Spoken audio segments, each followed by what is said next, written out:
So, okay, thank you for that. I move on to the second presenter, which is Mr. Dan Grech.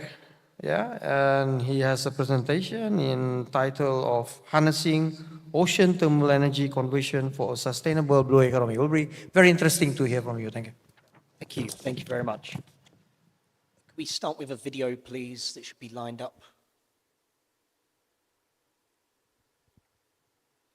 For decades, innovators around the world have tried to generate electricity using the ocean's heat. Generate electricity by ocean thermal energy conversion. Despite successfully proving the concept, they were unable to scale the technology commercially.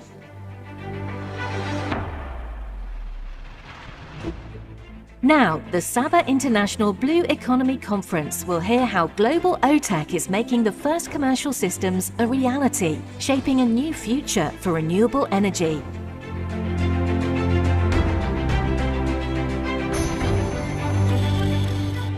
By modularizing the technology, working with OTEC pilot plant operators, and forging partnerships with world-leading offshore engineering companies, Global OTEC is creating a paradigm shift for renewable energy production, while also advancing power generation in tropical storm zones. Soon, Sabah can generate clean, baseload power from the tropical ocean, no matter the weather, day or night, all year round. This is a new future for renewable energy for Sabahans. This is ocean thermal energy. This is Global OTEC.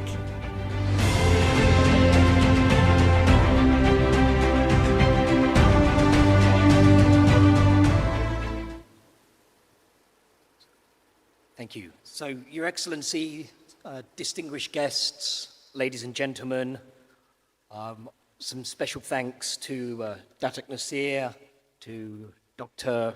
Ferdowsi, Datin Nirvana for all of their engagement so far that has brought Global OTEC to this event, and a special thank you to our project liaison officer, Sham, for making sure everything runs so smoothly with our engagement.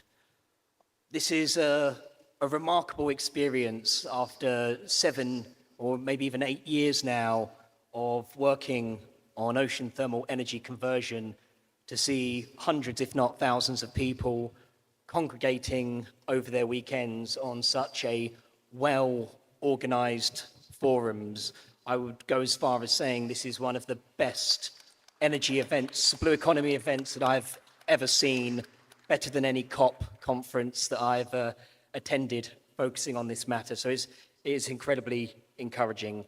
And what stood out to me yesterday was the Honourable Chief Minister's remarks opening the Blue Economy Forum with ocean thermal energy conversion really as the focal point for his remarks. And I've spent a lot of years moving into some of the political circles, and I've heard a lot of good chat, but I thought this was a clear signal of intent.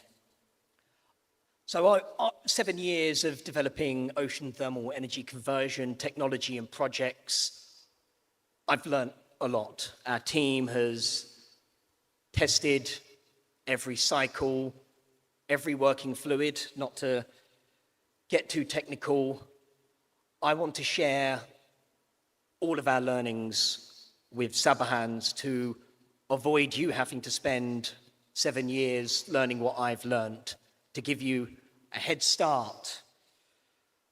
One of the key things is fundraising. We've heard a lot about policy, we've heard a lot about technology.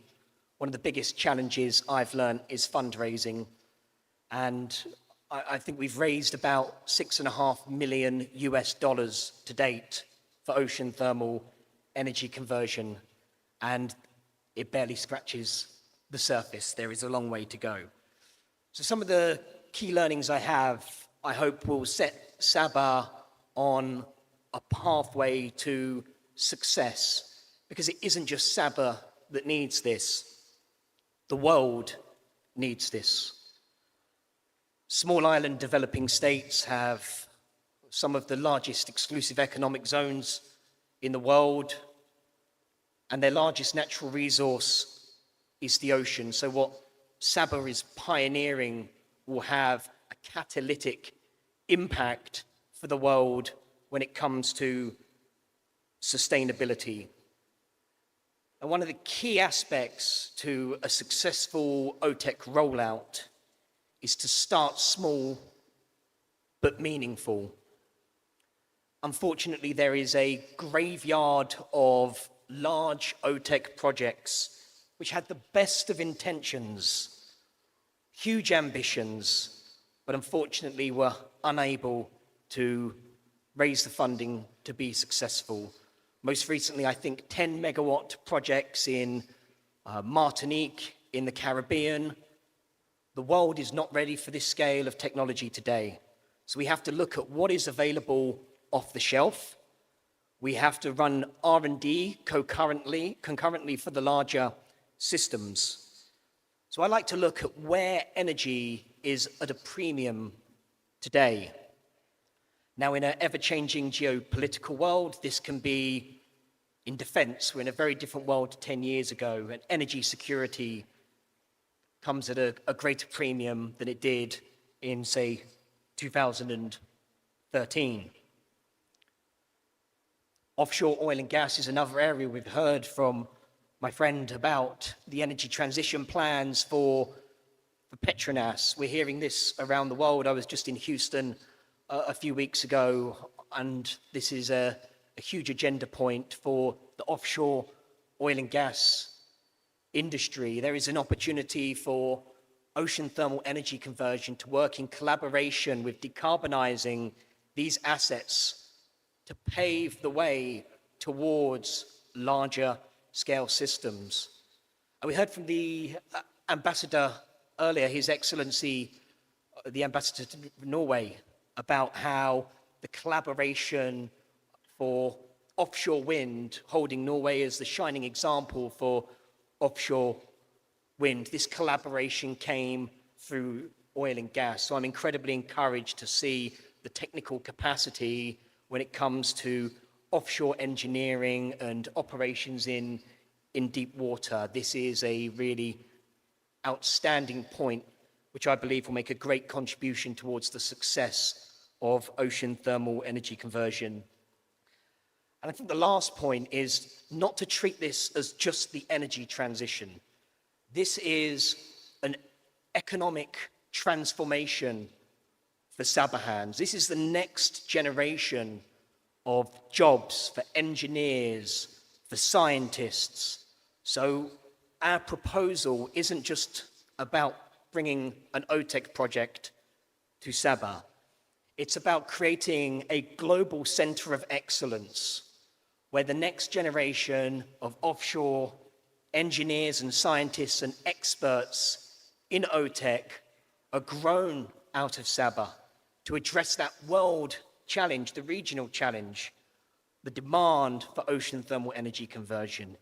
Sabah can be first in this. So we propose a global center of excellence. I'm very looking forward to collaborate with stakeholders in bringing to life. I'd just like to wrap up by extending my warmest gratitude to the Honourable Chief Minister of Sabah for his vision, and also to Datuk Nasir for him and his team in bringing this vision to life. Thank you very much.